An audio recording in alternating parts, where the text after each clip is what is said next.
샬롬 샬롬 샬롬 샬롬. 하나님 사랑합니다. 여러분 주 안에서 사랑합니다. 예레미야 18장 말씀이죠. 1절에서 6절. 토기장이 이야기입니다. 야훼께로부터 예레미야에게 임한 말씀에 이르시되 일어나 토기장이 집으로 내려가라. 내가 거기에서 내 말을 네게 들려주리라 하시기로. 토기장이 집으로 내려가라 이렇게 말씀하시죠. 내가 토기장의 집으로 내려가서 본즉 그가 농로로 일을 하는데 진흙으로 만든 그릇이 토기장의 손에서 터짐에 그가 그것으로 자기 의견에 좋은 대로 다른 그릇을 만들더라. 그때 야훼 말씀이 내게 임하니라. 이르시되 야훼 말씀이니라. 이스라엘 족속아, 이 토기장이가 하는 것 같이 내가 능히 너에게 행하지 못하겠느냐. 이스라엘 족속이 진흙이 토기장의 손에 있을 것 같이 너희가 내 손에 있느니라. 이렇게 말씀하세요.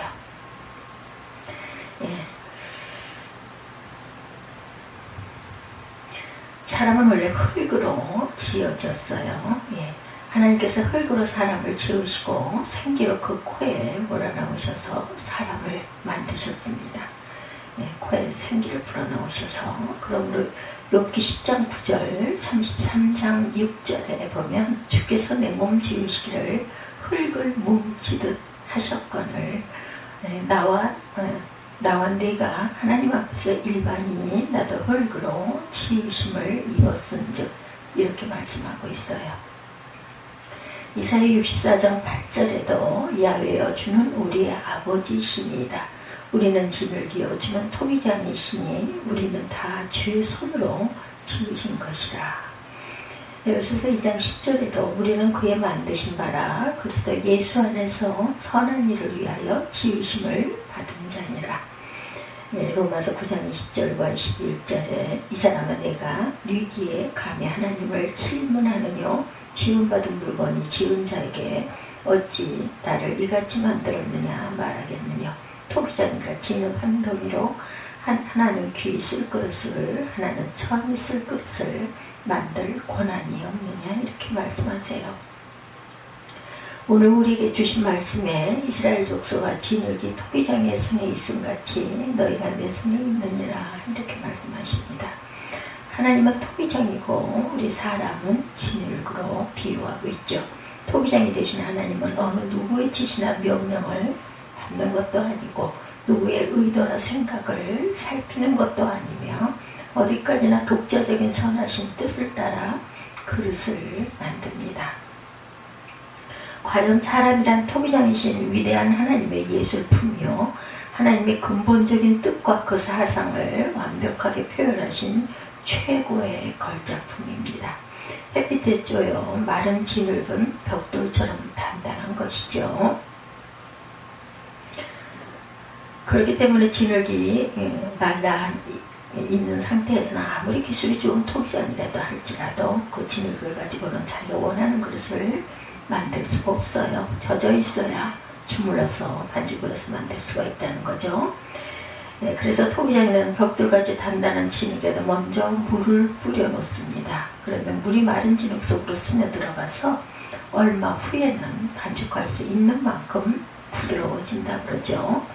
우리 사람도 하나님을 알지 못하고 예수를 믿지 않는 마치 바짝 마른 진흙 같아서 교만하고 이기주의적이고 악성, 독성, 죄악성, 타락성과 불의와 추악으로 가득 차서 시기와 질투가 충만하고 육신의 정욕과 안목의 정욕과 이생의 자랑뿐이어서 부드러운 모습이라고는 찾아볼 수가 없는 것입니다. 마태복음 13장 4절에 예수께서 친 말씀하시기를 길바닥같이 굳은 땅에 씨를 뿌려봐야 공중의 새가 먹어버린다 이렇게 말하죠. 그러므로 호세아 선지자는 먼저 우리의 묵은 땅을 기경해야 된다고 합니다. 에스겔 선지자는 성령께서 우리 마음이 들어오셔서 굳은 마음을 지하여 부드러운 마음을 주셔서 하나님의 의도대로 비뎌질 수 있다고 말하죠.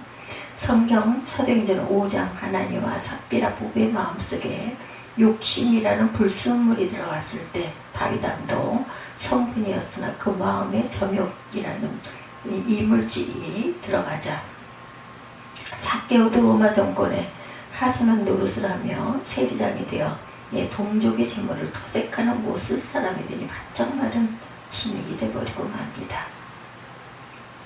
그러나 이러한 사람들에게 생수와 같은 살아계신 하나님의 말씀이 전하게 되고 성령의 담배가 내리기 시작해서 촉촉히 젖어 들어오면 바짝 마른 진흙처럼 단단했던 성품이 차츰 변화되어 부드러운 상태로 변화가 되죠. 부드러워지기를 기다려도 안 되면 토기장이는 망치를 들고 깨뜨려서 가루를 만든 후에 그릇을 만듭니다. 예레미야 23장 29절 하반절에도 내 말이 반석을 쳐서 부스러뜨리는 방망이 같지 아니하고 이렇게 말씀하세요. 우리는 하나님 앞에서 자신이 성경 말씀을 통해 깨어지고 부서져서 변화되는 과정이 있어야만 하나님께서 원하시는 대로 쓰임을 받는 일꾼이 되지. 그게 계속 변화되지 아니한 단단한 진흙덩이의 모습만 가지고 있다면 아무 가치 없는 흙덩이밖에 될 수가 없습니다. 왜냐하면 아무리 기술이 좋은 사람이라도 물로 반죽이 되어지지 않는 진흙으로는 아무것도 만들지 못하기 때문이죠. 하나님께서도 아무리 우리를 들어 쓰시기 원하셔도 먼저 우리 자신이 하나님의 말씀과 성령의 은혜로 깨어지지 않는 채 흙덩이로 남아있다면 쓸모없는 진흙이 되어서 사용할 수가 없다는 것입니다. 우리는 본 차이나라는 말이 귀에 익숙할 거예요. 본이란 뼈라는 뜻을 갖고 있죠. 차이나는 중국을 가리키지만 원래 그 뜻은 도자기라는 뜻으로 쓰입니다. 본 차이나라는 문자 그대로 뼈도자기 이렇게 해석이 됩니다. 부드러운 흙을 더 부드럽게 하기 위해서 소의 뼈를 미세한 분말로 만들어 흙에 섞어서 만든 도자기가 바로 본 차이나입니다. 토기장의 손에 좋은 도자기가 만들어지기 위해서는 흙이 부드러워야 하듯이 하나님께서 쓰시는 사람은 부드러운 사람이라야 한다. 아직도 내 고집, 내 생각, 내 체면 또한 교만, 위신 때문에 벽돌처럼 단단한 진흙 상태로 하나님 나라 사업을 위해서 사용될 수 없는 존재라는 것이죠. 부드러운 사람이란 하나님 말씀에 순종하고 겸손한 사람을 말합니다. 하나님 겸손한 자를 들어 쓰세요. 유명한 교부 크리스토스톰은 겸손한 모든 덕의 뿌리의 어머니요 기초다 이렇게 말해요. 모든 덕의 뿌리요 어머니라고 교부 크리소스톰 이렇게 겸손은 모든 덕의 뿌리고 어머니의 기초다 이렇게 말합니다.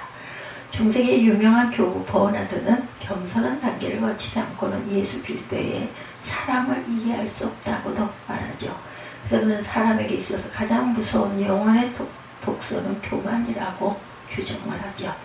만일 토기장이가 그릇을 만들어 놓고 그냥 말리기만 한다면 그것은 그릇의 모양은 있지만 사용 가치가 없는 그릇이 되어버릴 것입니다. 왜냐하면 불도가니를 통해 나오지 않는 그릇으로 모양도 없을 뿐만 아니라 약간만 다른 그릇과 부딪혀서 깨어지고 또 물에 닿기만 하면 다시 진흙으로 되어버리기 때문입니다. 그렇기 때문에 하나님께서는 하나님이 원하시는 대로 우리를 들어 쓰시기를 위해서 그릇으로 만드시고 시험과 시련과 환난과 역경과 고난의 불도가니를 지나게 하심으로 어떤 어려움에도 굽히지 않는 믿음의 사람을 만드는 것이죠. 만일 우리가 시험의 불도가니를 거치는 과정이 없다면 신앙생활을 한다고 하면서도 모든 일이 순조롭게 잘 되어갈 때는 믿음 생활을 잘하는 것 같다가도 조금만 어려움에 부딪히면 곧 깨어져 박살이 나서 교회고 믿음이고 하나님이고 다 버리고 떠나버리게 되고 말죠. 그래서 토기장이는 자기가 원하는 대로 그릇을 만들어 응달에 말린 후에 그것을 불도가니에 넣어서 구워냅니다. 그러면 그릇이 윤기가 나고 단단해져서 잘 깨어지지도 않고 오래 사용하게 되는 것이죠. 야고보서 1장 2절에서 4절에 보면 내 형제들아 너희가 여러가지 시험을 만나거든 온전히 기쁘게 여기라. 이는 너희 믿음의 시련이 인내를 만들어내는 줄 너희가 알미라. 인내를 온전히 이루라. 이는 너희를 온전하고 구비하여 조금도 부족함이 없게 하려 함이라. 베드로전서 1장 7절에도 너희 믿음의 시련이 불로 연단하여도 없어질 것보다 더 귀하여 예수 그리스도로 나타나실 때 칭찬과 영광과 존귀를 얻게 하려 함이라 이렇게 말씀합니다. 그러므로 성도가 여러 가지 시험을 당할 때 이것을 이상한 일 당하는 것 같이 생각하지 않고 잘 견디어 이긴 성도들은 이리 두들겨도 견디어 나가고 저리 부딪혀도 이겨나가는 믿음의 사람들이 되는 것이다.